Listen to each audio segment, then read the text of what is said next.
কালি ঘোষণা কৰা হাইস্কুল শিক্ষান্ত পৰীক্ষাত অতি দৰিদ্ৰ পৰিয়ালৰ সন্তান তাম্বিৰ হুছেইনে জুমৰ মূৰ মিলন বিদ্যাপীঠ হাইস্কুলৰ 83% নম্বৰ লাভ কৰি ডিষ্টিংশ্যন সহকাৰে উত্তীৰ্ণ হয়। ৰাঙলু হাইস্কুলৰ অতি দৰিদ্ৰ পৰিয়ালৰ ছাত্ৰী ৰাবিয়া খাতুনেও 83% নম্বৰ লৈ 5টা বিষয়ত লেটাৰ লৈ উত্তীৰ্ণ হয়। পিতৃ এজন দিন হাজিৰা কৰা লোক। কুৰিয়াগ্ৰাণ টুবুকীৰ হিদা ৰহমানেও 77.33%ৰে 5টা বিষয়ত লেটাৰ লৈ উত্তীৰ্ণ হোৱাত অঞ্চলৰ লোকে আনন্দ সন্তোষ প্ৰকাশ কৰিছে। আজি তেওঁলোকক কঠীয়াতলী প্ৰেছ ক্লাবৰ তৰফৰ পৰা গ্ৰন্থ আৰু ফুলাম গামোচাৰে শুভেচ্ছা জনোৱা হয়। কঠীয়াতলীৰ পৰা ঘনকান্ত বৰাৰ ৰিপৰ্ট। ভাল এক্সপিৰিয়েঞ্চ। আমাৰ স্কুলৰ শিক্ষক শিক্ষয়িত্ৰী আৰু আমাৰ পেৰেণ্টছ সকলে বহুত আৰু গাঁওবাসীৰ লগতে বহুতে হেল্প কৰিছে মোক পঢ়াৰ ক্ষেত্ৰত। আৰু সেয়াই স্কুলৰ বিশেষকৈ কিছুমান শিক্ষক আছে, আমাৰ জ্যোতিমা বৰা আৰু শৰৎ ছাৰ আৰু আমাৰ মেথছ টিচাৰসকল, তেওঁলোকে বহুত প্ৰায় হেল্প কৰিছে মোক পঢ়াৰ ক্ষেত্ৰত। সেয়াই বহুত ভাল লাগিছে। মই বেছিকৈ পঢ়া নাই, বহুত কম সময় পঢ়িছিলোঁ। এনেকৈ প্ৰি ফাইনেলৰ আগত 6-7 ঘণ্টামানহে পঢ়িছিলোঁ, ইমানকৈ পঢ়া নাই। হয়, আমি মানে সঁচাকৈ মানে সুখী হৈছোঁ।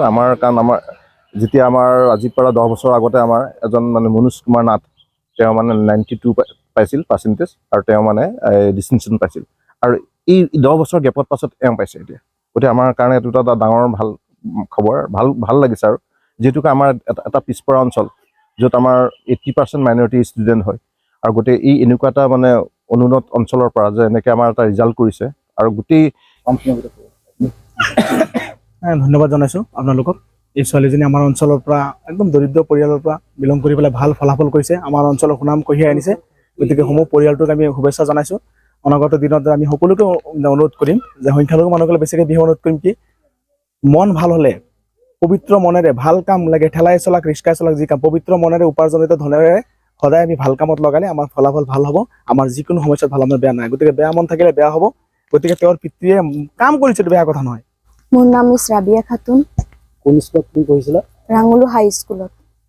আচ্ছা, দৰিদ্ৰতা নহয়, একো হেঙাৰ নহয়, নিজে চেষ্টা কৰিব লাগে। দৰিদ্ৰতাটো আছেই, পিছত নিজে চেষ্টা কৰিলে দৰিদ্ৰতা হেঙাৰ হ'ব কেতিয়াও নোৱাৰে। তুমি কেনে ধৰণৰ সহায় পাইছিলা? স্কুলৰ শিক্ষক শিক্ষয়িত্ৰীসকলে মোক খবৰ লৈছিলে, মাজে সময়ে ঘৰতেও আহিছিলে, বহুত সহায় পাইছিলো। আৰু দেউতাইতো যথেষ্টখিনি কষ্ট কৰে বুলি আমি গম পাইছো।